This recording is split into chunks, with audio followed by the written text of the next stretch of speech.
just as far as like a practical, life lesson or life skill, like not everything's got to be so win-lose in life. Like if I got to decide, like, you and I and our girls are going to get the nice table at the restaurant where some stranger is, I hope he enjoys wherever else he goes, because that's for us. We're supposed to have that table.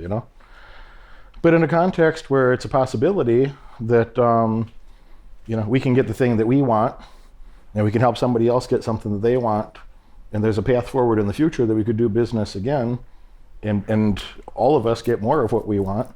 I prefer that all the time. I'd love that. I like that way more than thinking like we f***ed those guys up and we won and they lost. There's no path forward to do. I don't know. Like I'd rather have like longer term relationships. That's where all the value is. There's such a limited amount of potential. It's not just money. It's just like all the good stuff that humans can help each other with. There's just an extreme limitation of how much of that can happen in like an early stage transactional relationship. So you don't know each other, you don't trust each other. There's just a limited opportunity in general, And it's a much bigger opportunity.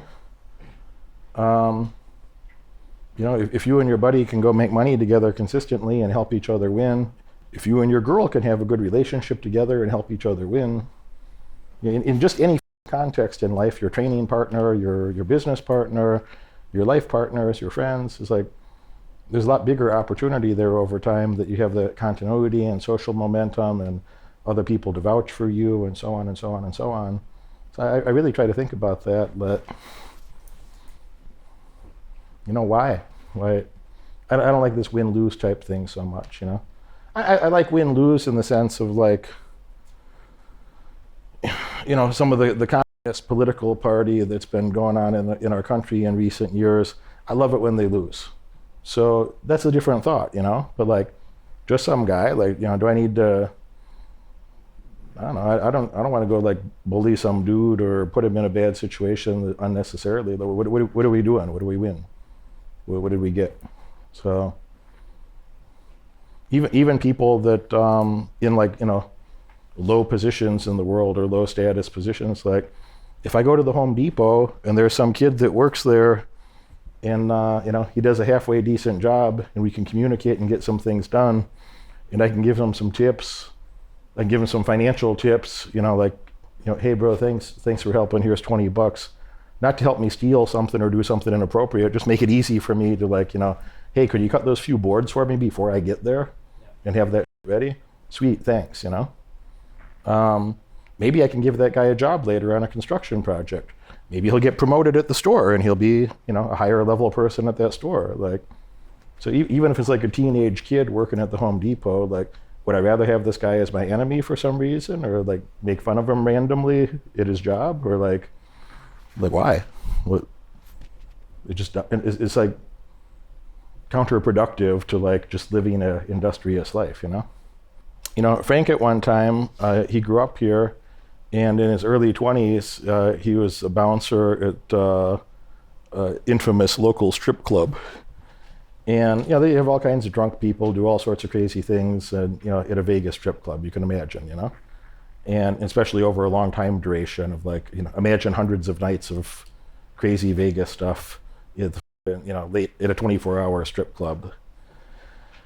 And he said that some of the young guys, or some of the other staff, that if they could, they like it if they could beat somebody up or with somebody, and he'd be like, why do I want to hurt a guy if I don't have to? Like, the guy, and it's not that he didn't enjoy hurting somebody once in a while, but like, it's not right for me to tell those stories in depth. But he said, there's a couple of circumstances over several years where somebody would do something really egregious, and then kind of double down on it and not take the opportunity to get the f*** out of here or apologize or something. And he said there's a couple of times that,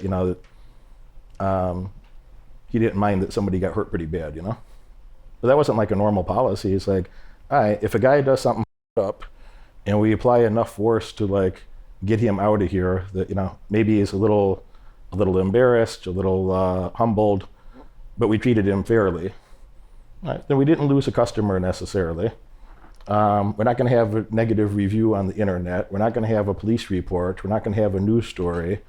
And we're not going to have a guy who's like, I damaged his organs from kicking him while he was drunk. And, now he wants to stab me when I walk to my car someday, Yeah. It's like, well, why? So, he kind of thought about it like that. Even if you're in like a situation where like, all right, we can go beat people up, pretty much without consequence. Drunk guys that halfway deserve it, but like, is that still like the best thing? If we ran that business, is that what we would want our staff doing, Yeah. It's not good for business. It's not good for them personally. It's not good for anybody. So I think, having some intellectual restraint to not do stupid. I don't think I'm so special. I really don't. I think there were people that I grew up with, just to say a random assortment of people from like grade school or high school that you went to. There were other people there that were more naturally talented than me at certain things. There were other people there that almost everybody came from a better family or had a better opportunity in that sense. The only thing that made me different is I had a sufficient level of dissatisfaction that I was like, this, and whatever is necessary to make things better, I'll learn what that is and implement that knowledge and behavior. And I just did that for a long period of time. And I got a good IQ. I think there's plenty of homeless people that have a good IQ. Reason being that I think things came easier to them in some areas of life. That, the kind of the routine things of childhood, be like, they don't have to take high school so seriously. Maybe they didn't have to take college so seriously if they chose to go to college. I think there's plenty of homeless people that have a high IQ and poor execution in life. I suspect that's true. I've never seen a study on that, but I suspect that's true. I'd be curious to see a good, like a legit study on that. But no, execution's more important. You rather have a business partner that, is a sound executor, is very reliable and does what they say they're going to do than, an extra standard deviation in IQ points. It would do a lot less for you. That's more important. You can overcome the IQ that way. When I got a crazy idea in my head that I wanted to, have good grappling and good MMA skills, like I got beat up by smaller guys for the whole first year. You just get beat up by guys that are smaller than you. And it doesn't feel good. It doesn't feel good on your body. It doesn't feel good on your emotionally. And,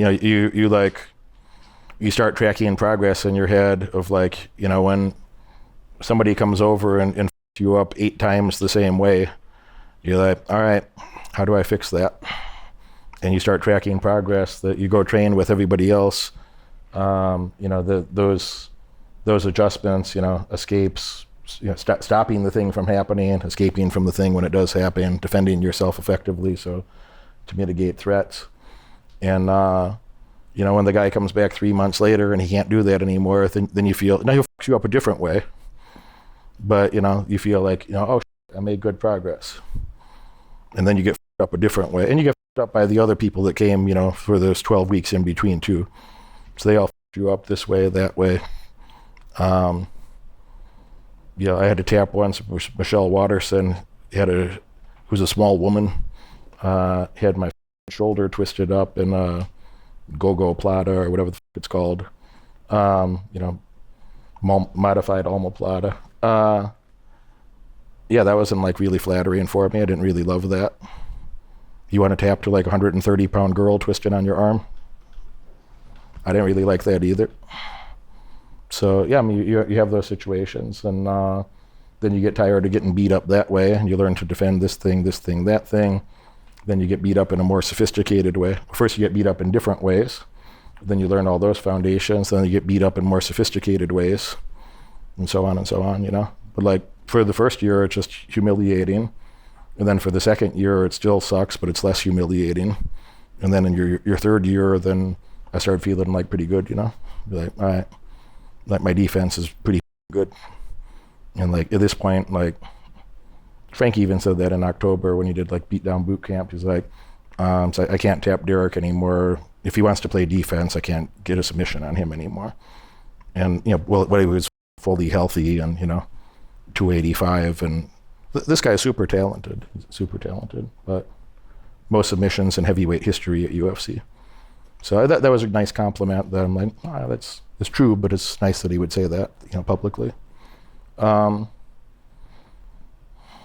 yeah, this is, that took 3 years, 200 days a year for 3 years. Yeah, I agree. And I say that to you guys. If that's something that you were excited about and wanted to do, yeah, you could do that too.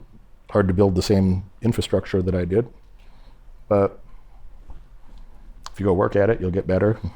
You'll be less bad, and then you'll a little less bad, and then someday, you'll start measuring in gradients of good instead of less bad, and then someday you could be, really good at something if you want to. Most people don't have they won't stick to something and do the thing, You watch this video all the way through, and that tells me you're dedicated to learning more and earning far above average outcomes in your life. Congratulations for that. But now it's time to take action. If you could have earned those results by yourself, you would have done it already. My head coach has opened up a few spots on his high-demand calendar for an in-person, one-on-one strategy session to help you. On this call, we'll give you the pragmatic advice that you can implement tonight to get laser-focused on the right metrics and leave mediocrity far behind in your past. Click that link right now in the description below and apply for your call immediately. Do it now.